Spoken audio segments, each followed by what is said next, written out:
የአንድ ቤተሰብ አባላት አገር ሰላም ብለው በቤታቸው በተኙበት ምሽት 5 ሰዓት ላይ የደረሰ የትራፊክ አደጋ አንድ ሰው ሕይወት ማለፉ ተሰምቷል። እድሜዋ 36 ዓመት የተገመተች አንዲት ሴት ወዲያው ሕይወቷ አልፏል። ቤቴ ገበናዬ ማረፊያዬ ብሎ ሰው በገባበት በተኛበት ሰዓት እንግዲህ ያላሰበው እንዲህ አይነት የትራፊክ አደጋ ደረሰ ሲባል እጅግ አሳዛኝ ነው። ታዳጊዎችም አሉበት፣ የሷው ልጆች ናቸው። የ7 ዓመትና የ6 ዓመት ነው። እንግዲህ ከባድ ጉዳት ደርሶባቸዋል። ነገሮችን እንግዲህ መለስ ብሎላቸው ሻለ ሲልላቸው እናታቸው መሞታቸውን ሲሰሙ እነዚህ ልጆች ላይ የሚያሳድረው ተጽዕኖ በጣም ከባድ ነው በእውነት። እነዚህ ሰዎች ተሽከርካሪው ላይ አልገቡም፣ ቅድም አንስተናል፣ ተኝተዋል። ስለዚህ ትልቁ ኃላፊነት በዚህ አደጋ እንኳን ወስዷል ደርሷል ብለን የምንለው አሽከርካሪዎች ነው የሚሆነው። ተሽከርካሪዎቻችንን በቤታችን በሆነበት ፓርክ አድርገን እንደፈለግን መሆን እንችላለን፣ ለሌላ ሰው ሰለባ ከመሆን። እንግዲህ አሁን የአሽከርካሪ ራሱን ጉዳት ደርሶበታል።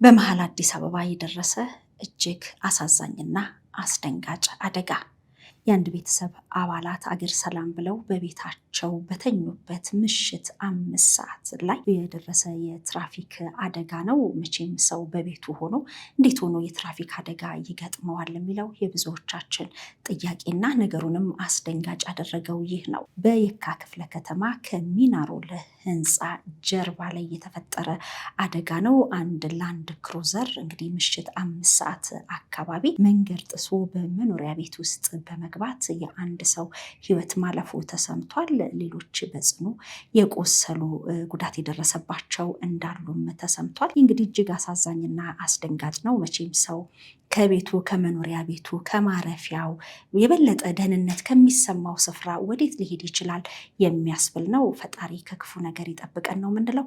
መረጃውን በተመለከተ የእሳት አደጋ የኮሚኒኬሽን ባለሙያ ወደሆነው ወደ አቶ ንጋቱ ማሞ ደውለናል።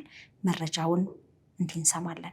አሳዛኝ ነው መሲ። ትላንት 5 ሰዓት ከ06 ደቂቃ ነው ጥሪው የመጣልን፣ ምሽት ማለት ነው። የካ ክፍለ ከተማ ወረዳ 5 ሚናሮል ህንፃ ጀርባ ነው። እንግዲህ አንድ ላንድ ክሩዘር ተሽከርካሪ ዋናውን መንገድ ጥሶ እና ደግሞ መኖሪያ ቤት ውስጥም ጥሶ በመግባት እድሜዋ 36 ዓመት የተገመተች አንዲት ሴት ወዲያው ሕይወቷ አልፏል። እሷ ብቻ አይደለችም፣ ሌሎች 4 ሰዎች ደግሞ በቤት ውስጥ የነበሩ፣ 2 ከባድ ጉዳት፣ 2 ደግሞ መካከለኛ ጉዳት ደርሶባቸዋል። አሽከርካሪውም በተመሳሳይ እንዳነሳሽው እንግዲህ እንዲህ አይነት ነገር አይፍረድ ነው በእውነት።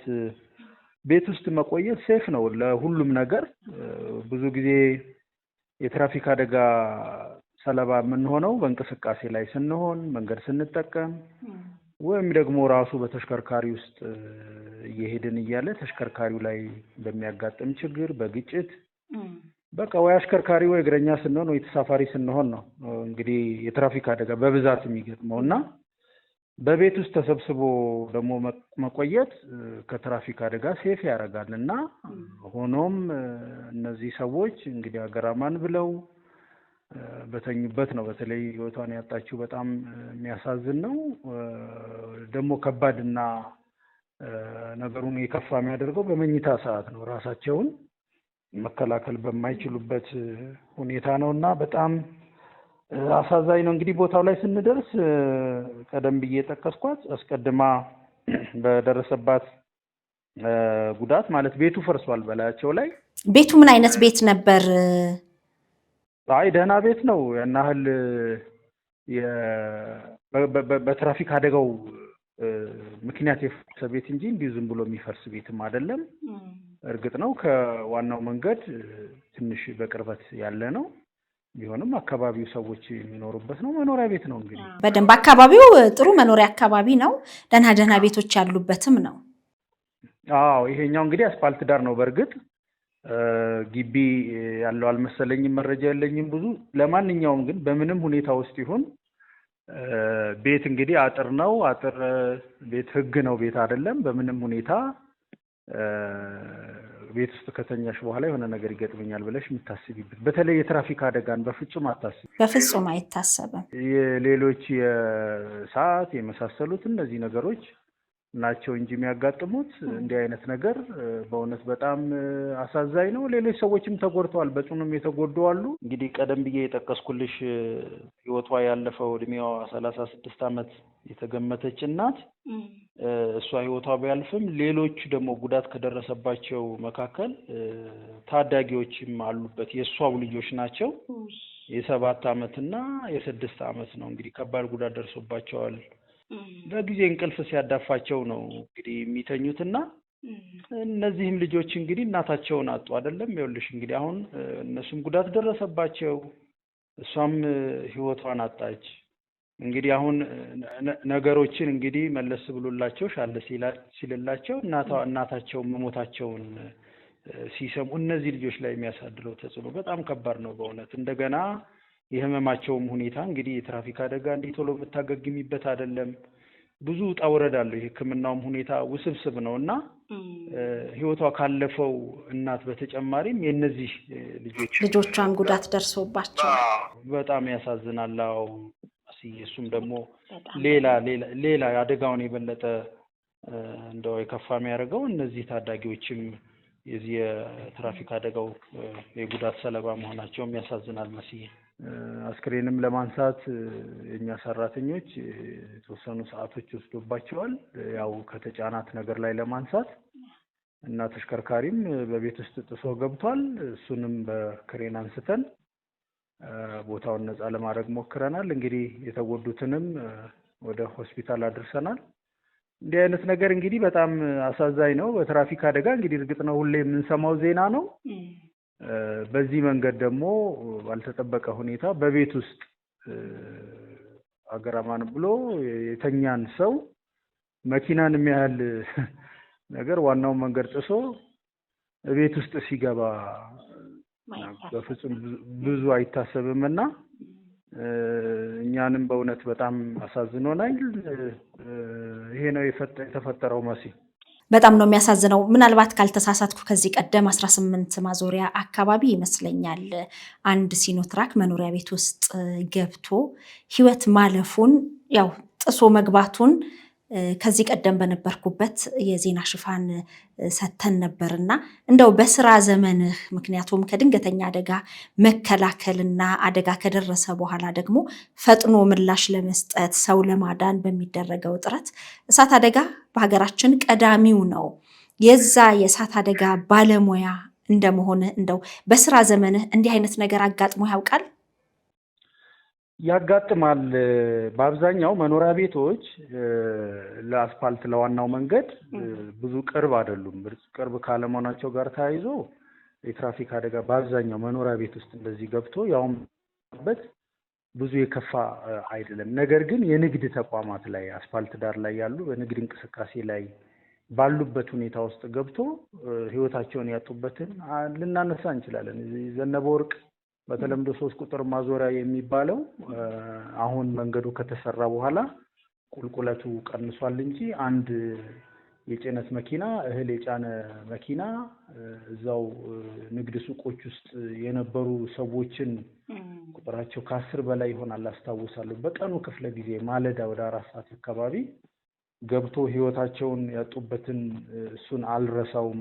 እንዳነሳሽው እዚህ 18 አደባባዩ ጋር እንደዚሁ ገብቶ ንግድ ቤቶችን ገብቶ መኖሪያ ቤቶችንም አልፎ ወደ 3 ሰዎች ህይወታቸውን ያጡበት። ሌላው ደግሞ አሳዛኙ ምናልባትም በአዲስ አበባ ታሪክ ትልቁ አደጋ ተብሎ የተመዘገበው 24 ወይም 26 አካባቢ ሰዎች ህይወታቸውን ያጡበት እዚህ 18 ማዞሪያ ኮንቴነር የጫነ ከባድ ተሽከርካሪ እዛው በአስፋልት ዳር በዚህ በጉሊት ንግድ ላይ ተሰማርተው የነበሩትን እንዳለ ለህይወታቸው እንዲጠፋ ምክንያት የሆነበትን እናስታውሳለን። እና እንዲህ አይነት ነገሮች አንዳንዴ የምትጠብቂያቸው አይደሉም። ቅድም እንዳነሳሁት ነው እንግዲህ ብዙ ጊዜ በቻልነው እና በተረዳነው ባስተዋልነው በነቃነው ቁጥር እንጠነቀቃለን ነው። አስፋልት ስንሻገር እንጠነቀቃለን።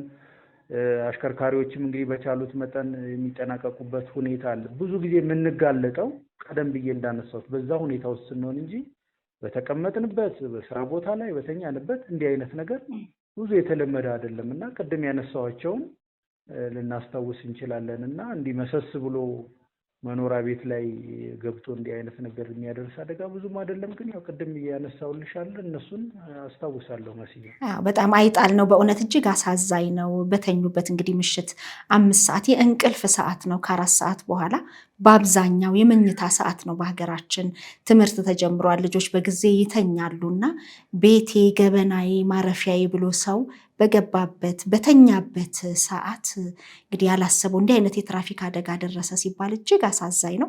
እንግዲህ በአደጋው የ36 ዓመት ወጣት ነች እንደሞተች የተገለጸው። እንደው አሽከርካሪው ከመጠጥ ጋር ተያይዞ ነው? ከመኪና ብልሽት ነው? የሰማችሁት ነገር አለ? እሱ ላይ ምንም መረጃ የለንም መስዬ። ያው እሱም አሽከርካሪውም ተጎድቷል። የኛ የአደጋ ጊዜ ሰራተኞችም አሽከርካሪውን ከተሽከርካሪ ውስጥ ለማውጣት ጥረት እንግዲህ ግጭት ሲያጋጥም ከግጭቱ በኋላ እንደው በር ከፍተሽ የምትወጪበት አይደለም። የትራፊክ አደጋ የሌላ ሰው ድጋፍ ይፈልጋል። እንግዲህ ምን እንደገጠመው ዋናውን አስፓልት እንግዲህ ነው። ሌሎች ምናልባት ከፊት ለፊት ብዙ ጊዜ ትራፊክ አደጋ ሲያጋጥም በቀኑ ክፍለ ጊዜ እንደዚህ ሲሆን አንዱን አድናለሁ እያሉ አንዱን አድናለሁ ወደ ቀለለ ወደ አደጋ ይጠጋል አይደለም ሰው። አሁን ለምሳሌ ከፊት የተወሰኑ ብዛት ያላቸው ሰዎች ካሉ ወስደሽ ከጉዝ ነገር ጋር ለማጋጨት ጥረት ይደረጋል። አንዳንድ አሽከርካሪዎች ይህን በማድረጋቸውም የጉዳት መጠን የሚቀንሱበት ሂደት አለ። እንግዲህ ይሄ ሰዓቱ ክፍት ነው፣ የትራፊክ እንቅስቃሴ ብዙ ያለበት አይደለም። እንግዲህ ምናልባት ምን ችግር እንደገጠመው አላውቅም። ፍሬን እምቢ ብሎት ሊሆን ይችላል። እንግዲህ ከዚህ ከመዝናናት እንቅስቃሴም ጋር ሊሆን ይችላል። በሱ ጉዳይ ላይ ምንም መረጃ የለንም። ያው ፖሊስ እያጣራ ነው የሚገኘው መስዬ። እንግዲህ እሱን ከፖሊስ እንሰማለን። እንግዲህ ያ መንገድ የሚናሮል መንገድን እንደምንመለከተው ሌላ መጋቢ መንገድ የሆነ ነው። ወደ ኮተቤ ለሚወስድ መንገድ በደንብ ጥሩ ፍሰት ያለውና የትራፊክ መንገድን መጨናነቅንም ያስቀረ ነው። ግን ደግሞ ሰዓቱን ስንመለከተው ምሽት ላይ ነው፣ 5 ሰዓት ነው። እንዲህ አይነት ነገር መድረሱ እጅግ ያሳዝናል። እንግዲህ እናንተን ባለሙያዎች ፈጥነው ደርሰዋል፣ ግን በጽኑ የተጎዱም አሉ። ብቻ ፈጣሪ እነሱንም ያበርታቸው፣ ቀላሉን ያድርግላቸው ነው ምለው። ለመረጃው በጣም አመሰግናለሁ። እንደው ማለት የምትፈልገው በዚሁ አጋጣሚ የጥንቃቄ መልእክትም ካለ እባክህ። እንግዲህ ቴክኒካል ፓርቱን የትራፊክ ባለሙያዎች ቢያወሩበት የተሻለ ነው የሚሆነው። እንግዲህ እያንዳንዱ የትራፊክ አደጋ ምክንያቶች የትራፊክ ፖሊሶችም እንደሚናገሩት አብዛኛዎቹ በተለይ በአሽከርካሪዎች የጥንቃቄ ጉድለት፣ በተሽከርካሪዎች የቴክኒክ ችግር በመሳሰሉት ነው እና የሚሆኑት። እንዲህ አይነት ነገሮችን ትልቁ ትኩረት አሽከርካሪዎች ላይ ይወድቃል ብዬ አስባለሁ። ምክንያቱም የሚሆኑት እነሱ ናቸው። እንግዲህ እነዚህ ሰዎች ቅድም አንስተናል፣ ቤታቸውን የተዩት አሽከርካሪው መንገድ ላይ አልገቡበትም። አንዳንድ የትራፊክ አደጋዎች በእግረኞች ስህተትም ያጋጥማል። እንግዲህ ስንሰማ በቂ ርቀት ጠብቆ የተሽከርካሪን ሳያዩ መሻገር ይኖራል። በድንገት ተሽከርካሪ ውስጥ የሚገቡ ሰዎች አሉ ከአሽከርካሪ ቁጥጥር ውጭ። እነዚህ ሰዎች ተሽከርካሪው ላይ አልገቡም፣ ቅድም አንስተናል፣ ተኝተዋል። ስለዚህ ትልቁ ኃላፊነት በዚህ አደጋ እንኳን ወስዷል ደርሷል ብለን የምንለው አሽከርካሪዎች ነው የሚሆነው። እንግዲህ የገጠመውን አናውቅም ብለናል። አሽከርካሪዎች የበለጠ ኃላፊነት አለባቸው ብዬ አስባለሁ። ምናልባት ሲነሱ የተሽከርካሪ የቴክኒክ ሁኔታቸውንም ማወቅ፣ ከዚህ በመዝናናት እንቅስቃሴ ውስጥ ካለን ሌሎች አማራጮች አሉ። ከተማችን ውስጥ ራይድ ሲርመሰመስ ነው የሚውለው። ለዛ ለአገልግሎት ክፍያ ከፍለን ወደ ቤታችን በሰላም የምንገባበት ብዙ እድል አለ። ከመነሻችን ደግሞ እንደዛ አይነት እቅዶችም ካሉን ተሽከርካሪዎቻችንን በቤታችን በሆነበት ፓርክ አድርገን እንደፈለግን መሆን እንችላለን፣ ለሌላ ሰው ሰለባ ከመሆን። እንግዲህ አሁን የአሽከርካሪ ራሱን ጉዳት ደርሶበታል፣ ለሌሎችም ህይወት መጥፋት ምክንያት እየሆነ ነው፣ እኛም ላይ ጉዳት ይደርሳልና እንደው እኔ ትልቁን ኃላፊነት አሽከርካሪዎች ቢወስዱ የተሻለ ነው። አደጋውን መቀነስ የምንችልበት እድል ሰፊ ነው። እንግዲህ አዲስ ዓመት ነው። አዲስ ዓመቱን ገና አንድ ብለው ነው የጀመሩት እነዚህ ሰዎች። እንግዲህ ብዙ ጊዜ በእኛ ሀገር እንደምታውቂው አዲስ ዓመት ሲመጣ ብዙ ነገር እናቅዳለን፣ በህይወታችን፣ በግላችን፣ በቤተሰባችን ጭምር። ያንን እቅድ ለማሳካት አንድ ብለን የምንጀምርበት ነው። እንግዲህ እነዚህ ጉዳት የደረሰባቸውም ህይወታን የሚያጣችው እህታችን ብዙ ያሰበችው ነገር ይኖራል። እንግዲህ እቅዶቿን ለማሳካት አንድ ብላ በጀመረችበት እንግዲህ የትራፊክ አደጋ በመስከረም ወር ገና በመጀመሪያው ወር ላይ እንዲህ አይነት ነገር የገጠመበት ሁኔታ አለና እንግዲህ እኔ ባለኝ መረዳትና ባለኝ ልምድ ልልምችለው እንደው አሽከርካሪዎች ትልቁን ኃላፊነት እንውሰድ የሚለውን ለመጨመር ነው። መሲ እግዚአብሔር ያክብርልኝ። በጣም አመሰግናለሁ ለመረጃው። አመሰግናለሁ።